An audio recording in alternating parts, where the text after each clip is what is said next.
हरे कृष्णा।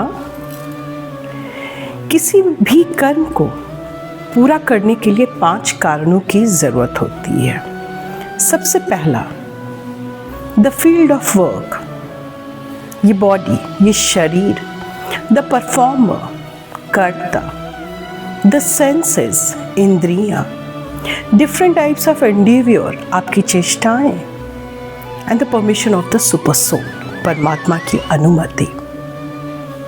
बिना इन 5 चीज़ों को लिए कोई भी कर्म पूरा नहीं होता है।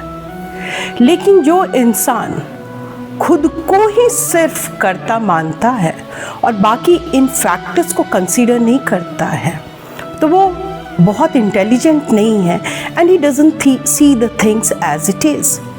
भगवद गीता चैप्टर 18 श्लोक 60, तत्रैवं सति कर्तारम् आत्मनं केवलं तु यः पश्यत् कृत बुद्धित्वान् न श पश्यति दुर्मति।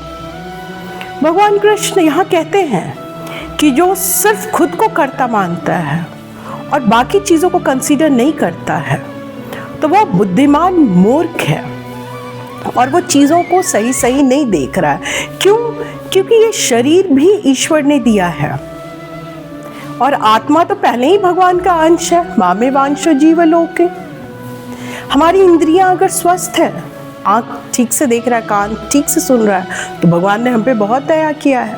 आप संसार में देखिए कितने लोग अंधे हैं, बहरे हैं, फिजिकली और मेंटली हैंडीकैप हैं, और हम फिर एफर्ट्स ले पा रहे हैं उनके दया से, उनकी दया से हम चेष्टा कर पा रहे हैं। तो ये इसी तरह है जैसे घर में एक एसी है, घर की वायरिंग भी ठीक है, घर का मेन इलेक्ट्रिसिटी का कनेक्शन भी ठीक है, सब चीज़ है, लेकिन वो एसी तब तक नहीं चलेगी जब तक हम स्विच को ऑन नहीं करेंगे। एसी को जब तक ऑन नहीं करेंगे, तो यहाँ भगवान इनिशिएटिंग फैक्टर है। तो हमें क्या करना है? हमें मानना है कि कर्ता तो भगवान ही है और हम जो कर पा रहे हैं वो उनका कृपा, मर्सी है हम पे, और हम उनके आश्रय में रह के, उनका शरणागति लेके, उनके प्रति अपना आभार और ग्रैटिट्यूड शो करके करें। हरे कृष्ण।